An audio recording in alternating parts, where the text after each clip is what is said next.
Olá, sejam bem-vindos para mais uma vacina de pensamento. Nós hoje temos connosco a estilista e designer de moda, Cati Chamara. Olá, Cati, seja muito bem-vinda. Olá, Diniz, obrigada pelo convite. Eu é que agradeço. Como sabes, eu criei este canal durante este período de confinamento para conversar sobre livros, sobre viagens, sobre aspectos que nos tenham marcado e que de alguma maneira nos tenham vacinado contra uma série de vírus patogénicos que andam por aí. E tenho muita curiosidade em saber quais foram as tuas vacinas, se é que vês as coisas desta maneira, e portanto faço desde já duas perguntas. Primeiro, o que é que poderá ser para ti uma vacina de pensamento e que eventualmente vacinas terás tomado as mais relevantes? Vamos a isso. Ora bem, o que é que poderá ser para mim uma vacina de pensamento? Quando falamos em vacina, pensamos sempre em proteção, não é? Pensamos sempre em conseguir ser imunes a algo. E neste sentido do pensamento, eu diria que seria ser imune àquilo que de facto achamos que não está correto ou que não se coaduna com a nossa personalidade. Eh, por exemplo, imunidade se calhar ao radicalismo, às políticas extremas, imunidade. Bem, a estupidez acho que é impossível, porque qualquer ser. Essa realmente não há vacina contra isso.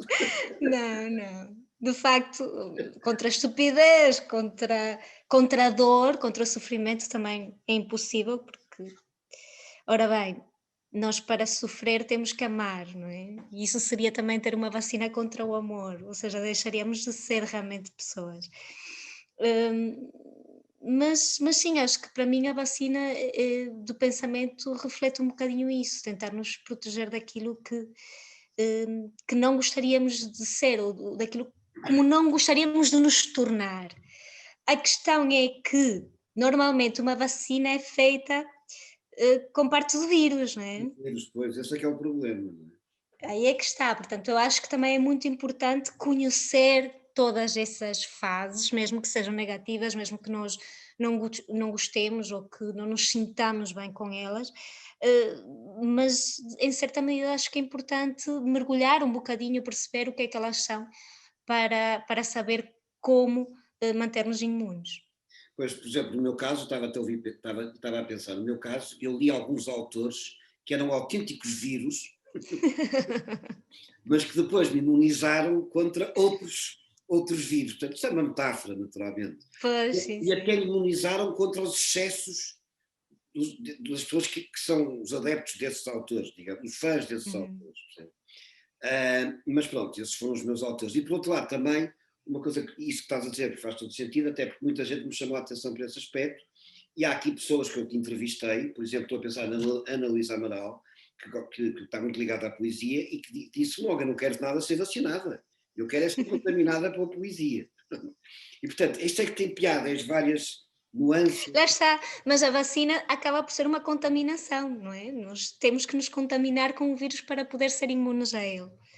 E aqui, E no caso do vírus do pensamento, se calhar é muito mais difícil, do que ou pelo menos difícil admiti-lo, do que no caso de uma vacina claro, química mas normal. é aqui que entra a pergunta-chave. E a moda? A moda para ti foi um vírus? Foi uma vacina? O que é moda para ti? Diz, Ainda é um vírus, ainda é um vírus. ainda é um vírus. Sim, a moda é um mundo difícil, é um mundo diferente, é um mundo artístico. E no mundo artístico temos sempre situações mais complexas, caráteres que se cruzam e que chocam, questões de lobbies, eh, etc. É óbvio, não vou negar que de facto são coisas que existem, penso que devem existir em qualquer meio artístico. Hum, mas cá estou eu, acho que ainda me vou mantendo imune. E diz-me uma coisa, eu por acaso nunca, nós somos amigos há muitos anos, mas eu nunca te perguntei, tu começaste muito cedo, começaste ainda na Venezuela, esse teu interesse pela Não, não, não. ou foi só cá? Não, foi cá, foi cá. Quando eu cheguei com 18, sim, já um bocadinho mais perto dos 19, hum, e, e queria estudar, na altura tinha várias hipóteses, tinha design gráfico, porque era apaixonada por design gráfico, tinha moda, tinha arquitetura. Só um bocadinho que eu vou ter que ligar aquilo, que está a ficar sem bateria. A moda, na verdade, dentro dessas hipóteses todas, se calhar era a que eu encarava menos como profissão. Repara, na Venezuela não existem quer dizer, existem, temos a Carolina Herrera, mas a Carolina Herrera é encarada como uma designer nova-iorquina, não é? Ela realmente nasceu na Venezuela e tem família venezuelana, mas não é encarada como uma designer venezuelana. Não temos propriamente um mercado e um mundo de moda na Venezuela, portanto, para mim, não dizia muito como profissão, era algo que eu gostaria de fazer, de perceber, de entender melhor, se calhar muito por culpa da minha irmã mais velha, porque ela tinha um certo jeito para estas coisas e acabou por me mergulhar um bocadinho nos meandros da costura e dos moldes e do montar de peças e depois eu tinha algum jeitinho para o desenho e havia amigas que me pediam coisas, na Venezuela um país latino-americano, portanto estávamos carregados de festas, as festas eram uma constante, portanto acabava por ir fazendo assim, digamos que uns trabalhos paralelos enquanto estudava na escola. Acabou por ser divertido. Enquanto estudavas coisas sérias, digamos assim. Estou a brincar. Ok, mas desculpa, interrompi. Sim, e? Agora já me esqueci da tua pergunta, E, portanto, acho que divaguei. Estavas na Venezuela, portanto, fazias isto um pouco como hobby, enquanto ias estudando outras coisas, e entretanto dá-se um volte face, digamos assim. Sim, surge a oportunidade de vir para Portugal, os meus pais perguntaram se eu gostaria de voltar, eu disse sim, eu acho que eles não estavam à espera, de facto eu vim primeiro e depois eles vieram a seguir, as minhas duas irmãs já estavam casadas e ficaram lá, portanto viemos os três, digamos, e a experiência obviamente no início foi um bocadinho difícil, mas a experiência à vontade era muita, de facto fui eu que quis vir, portanto havia um certo compromisso da minha parte por me querer adaptar, por isso de uma ou de outra forma lá consegui, e um dos cursos que eu de facto queria fazer era moda, como eu te disse, não no sentido profissional, mas acabou por desenvolver-se no sentido profissional e assim ficou. Na verdade foi um misto de vontade e um misto de acaso, se quisermos assim dizer. E ao longo depois da tua formação, parte do princípio que deves ter tido algumas influências que se calhar também funcionaram como vacinas, algumas Claro. designers, não é? Sim, sem dúvida. O meu conhecimento de moda não era muito vasto, ou seja, não era como é o dos miúdos de hoje em dia, também porque hoje em dia o acesso à informação é diferente, sem dúvida. Mas não vinha propriamente com essa educação. O máximo do conhecimento que eu tinha de moda eram influências americanas, essencialmente, estava muito perto de mim, era aquilo que eu conhecia. Mas sim, aos poucos fui descobrindo, fui-me sentindo mais próxima ou identificando-me mais com uns do que com outros. Em termos de comportamento e em termos de vacina de pensamento, não tanto se calhar no que se refere a uma estética propriamente dita, ou a um seguir, um inspirar de uma estética, mas sim como pessoas, como indivíduos e a mudança que no fundo proporcionaram ao longo da história. Eu se calhar destacaria Gabrielle Coco Chanel, porque nos anos 20 acaba por ser para mim uma figura que até nos remete para todo este movimento feminista, se calhar um bocadinho sem querer, mas é o que acaba por acontecer e é ela que de facto provoca esta grande reviravolta no vestuário feminino que até à data era extremamente restrito e pomposo. Portanto, ela colocou aqui alguns elementos de conforto, alguns elementos do vestuário masculino, alguns elementos que eram praticamente usados só para o desporto, para a prática de desporto, no caso das mulheres, e que acabou por introduzi-los num dia a dia. A própria silhueta mudou. É óbvio que não não é uma questão que possamos atribuir única e exclusivamente à Chanel, à Gabrielle Coco Chanel, mas acabou ela por dar um grande passo. É óbvio que tudo à volta se proporcionou, são os loucos anos 20, temos a Primeira Guerra Mundial, portanto temos a mudança de hábito e de vida das mulheres naquela altura, por questões até viram-se forçadas já, mas acho que como figura da minha área eu destacaria, sobretudo quando falas nisto de vacinas de pensamento, porque para mim acaba por ser, apesar de que é uma figura também extremamente controversa e tem muitas polémicas também à mistura, mas de facto acaba por ter um grande significado, essencialmente nesta ligação de moda e vacina do pensamento, ou seja, de marcar realmente alguma diferença. E para além da Coco Chanel, mais alguém?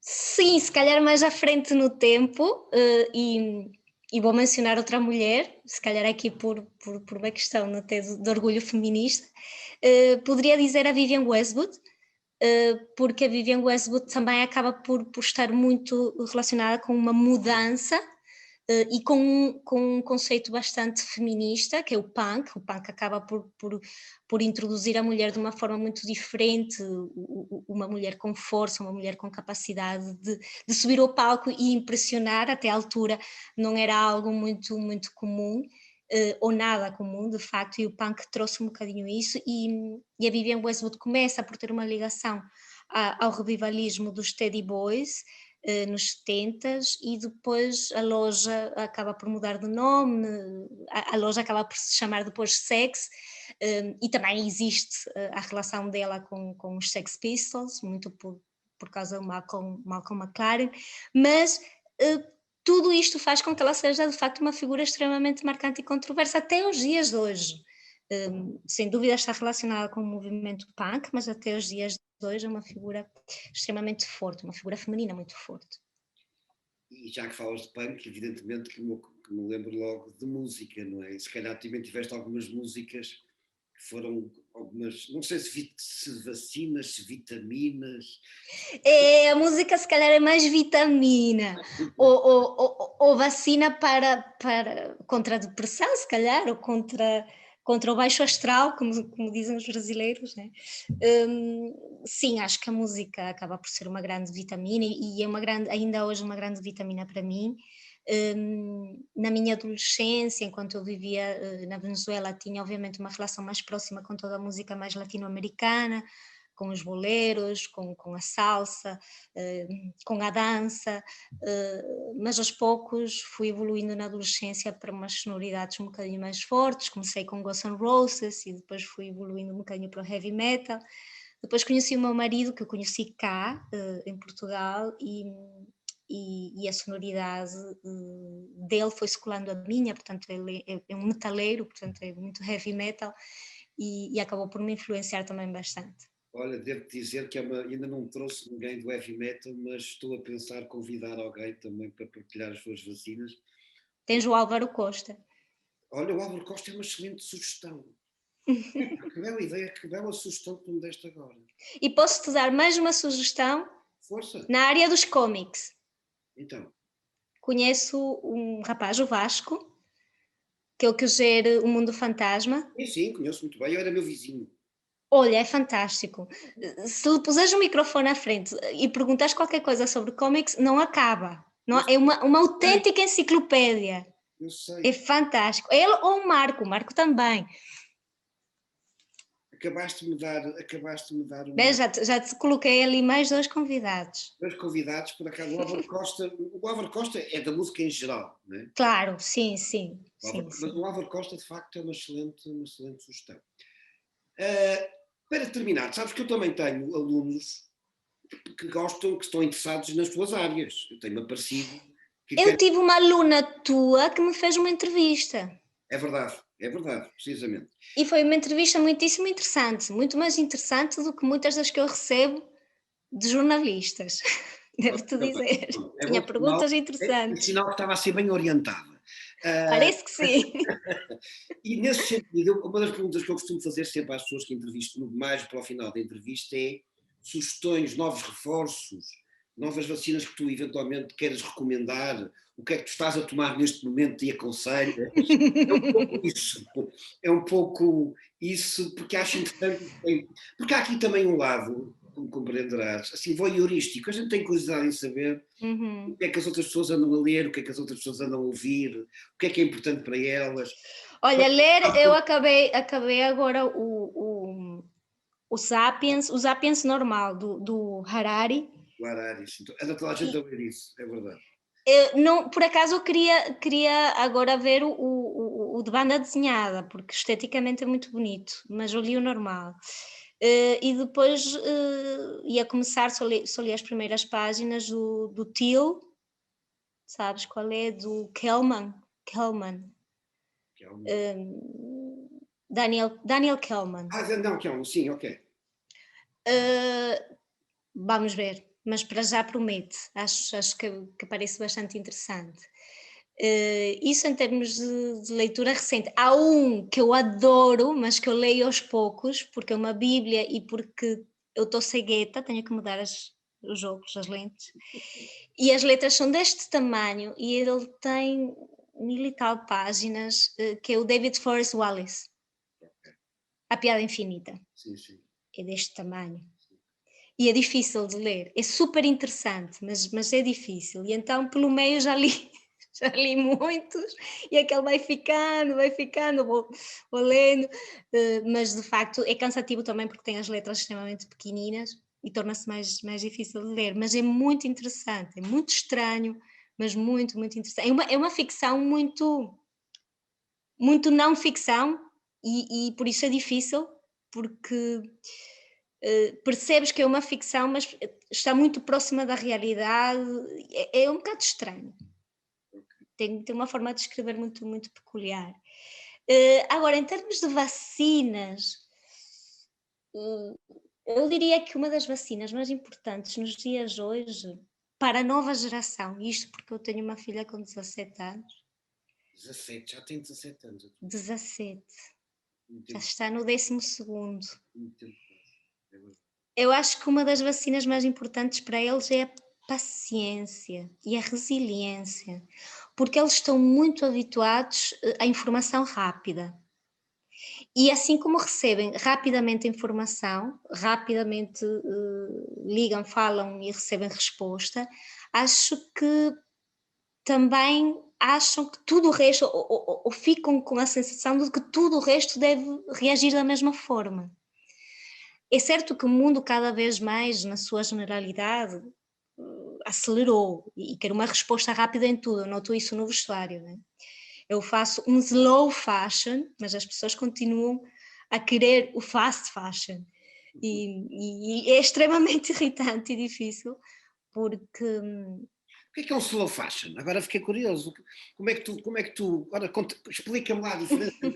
Agora fiquei curioso, não percebo nada disso.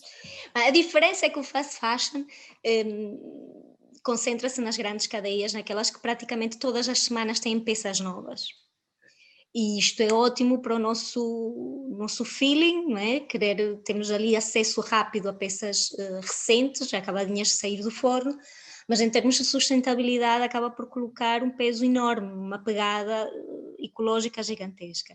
No nosso caso, nós fazemos as coleções, quando dizemos slow fashion, é porque só produzimos aquilo que nos encomendam, não produzimos 10 ou 12 coleções por ano, mas produzimos 2 ou 4, somos capazes de fazer pequenos lançamentos novos pelo meio, mas não mais do que isso, produzimos localmente, não fazemos a produção vinda do Taiwan e depois... Portanto, tudo isto acaba por fazer esta grande diferença entre os dois setores. O nosso acaba por ser mais amigo do ambiente, mas também acaba por ter um preço mais elevado, acaba por não ter uma novidade tão ao clicar de um dedo, não, ou estourar de um dedo, é tudo muito mais lento, mas também tem outro sabor, tem outra qualidade. Muito bem, olha, estas conversas também são para ser slow, mas não muito slow, porque senão as pessoas mudam precisamente porque isso estás a dizer, e eu tenho noção. Eu tenho noção disso porque eu tenho acesso aos dados do tempo que as pessoas ficam a ouvir as conversas e devo dizer que na maioria das conversas, pronto, nomeadamente, pronto, eu depois não sei as gerações, quem é que está, quem é que não está, Pois, isso. pronto, mas nota-se que em cada 10 pessoas, 4 ficam a ouvir a conversa, até ao fim. Pois. Mas já não é mau, já não é mau. Já não é mau, já não é mau, é verdade, é verdade. E, portanto, a minha ideia é tentar arranjar aqui um equilíbrio entre uma conversa descomprometida, agradável, em que a gente possa trocar umas ideias, mas também que não seja uma coisa muito longa. E acho Sim, que a claro. conversa, pronto, foi muito boa, aprendi coisas novas contigo, fiquei a saber então essa diferença, sobretudo do slow e do fast, que eu não conhecia esses conceitos na moda, eu sou um bocado mago nessas coisas, sou franco, mas tenho a honra de ter feito o teu site há muitos anos atrás, não é verdade? Pois, é verdade. Um site, por Há acaso, muito na tempo. altura, foi um belo site, gostei imenso de ter daquele. Foi aqueles bonequinhos, não foi? O design era do teu marido, mas Sim, eu sei. pronto, Mas foi esse, eu acho que foi. Foi o primeiro. foi um site muito bem conseguido, modéstia à parte. Pois foi. Cara, Pois foi, é verdade. foi. Olha, eu depois, entretanto, segui outro caminho, mas pronto. Olha, foi muito bom falar contigo. Muito obrigado por esta partida. Obrigada pela convite, foi muito engraçado, foi diferente. Um beijinho grande e até sempre. Outro beijinho grande.